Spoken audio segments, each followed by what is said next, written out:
Well, as we continue to celebrate Teacher Appreciation Week, I'm here at Rutland Elementary, where one of their longtime educators has experienced a comeback tale for the ages.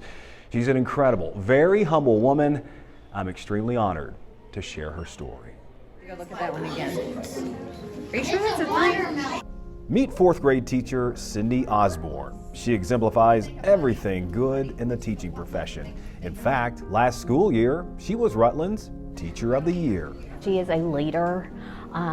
She represents all things Rutland, and she just has that teacher heart. But she's a leader in our school, a mentor to young teachers, and she is so deeply connected to our parents and our students. It's her love and her passion. Nothing can keep her away from the classroom, not even a serious cancer diagnosis.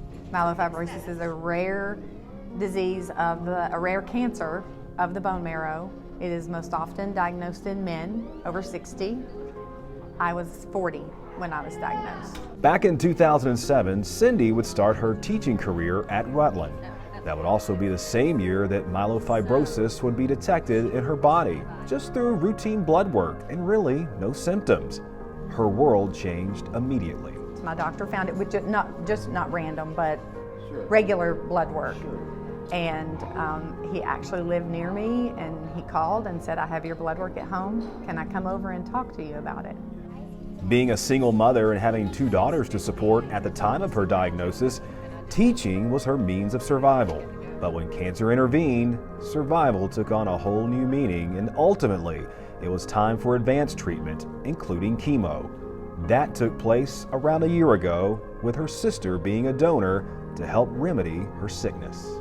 My sister and I flew to Texas to get a second opinion, and I knew it was time. My girls were grown and on their own, and it was time for a stem cell transplant. Oh, and leading into that critically important procedure, Cindy wasn't done being the warrior she is. And I packed up my classroom in May of 2022. Right here at Rutland. I didn't know if I would be returning to the classroom. So I had gone back to school and gotten my master's to prepare myself for a possible change, not knowing because stem cell. Wait. You went and got your master's through all of this? Right before I started the stem cell transplant, I went back and got my master's because I didn't know if I would be able to return to a classroom because stem cell transplant depletes your immune system. Right. And I didn't know if it would ever be safe for me to return to a classroom. The unknown had Cindy thinking that her teaching days were done, so advancing her education was part of the plan for professional considerations outside the classroom. But through her strong faith, family, and Rutland colleagues, fate would open the door for her to return to the classroom back in January of this year. It's amazing. She scheduled her treatment to be in the summer so she could complete a school year, and then said, "My goal is to be back by January." And I said, "Well, we'll see, because your health comes first." But I mean, that was her goal, and she was able to do that. But everything scheduled around being back in the school. Well, I live in the community. I live 2 miles away, so I see the kids everywhere I go. And when I walked in the first day when I came back in January, and we all know that all schools have a smell, but when I walked in, I was like, "Oh, this is just, it's the right smell. It's where I'm supposed to be." And I told Miss Davis, I said, "I'm home. I'm home." So I will be teaching summer learning camp. Yeah. Of course you are. So I will be teaching in the summer. Currently in a team teaching role at the 3rd grade level, it's very possible that she'll transition to a sole teaching position next school year. And through everything that she's endured, that is unbelievable. Her heart and her spirit for students, and what an example she is to students about what they could overcome, because she's been so open, but for them to see that you could have challenges in your life, but you can still overcome them. So she has lived that, not only for our staff, but also for our students. A big appointment is coming up soon. It's one that she hopes to hear the words, cancer-free. The support behind Cindy through this journey, including Sherry's hope, has been as strong as a Rutland rocket. She's forever grateful.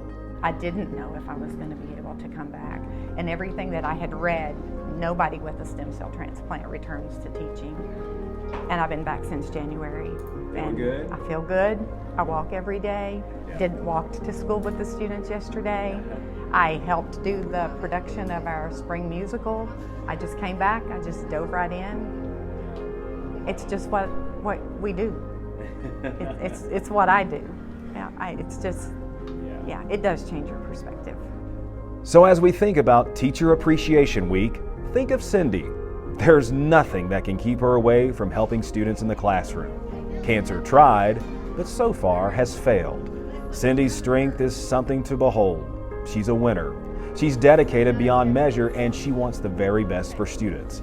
And we are very thankful she's on our team. That is what embodies the entire meaning of Teacher Appreciation Week. In light of everything negative in the world of teaching right now, they need us. They need us. They need to know I'm going to be here every day. And I need them. I need them. And I feel like it's the true profession in the world where we're still making a difference in children's lives. I'm Barb Barker with Wilson County Schools.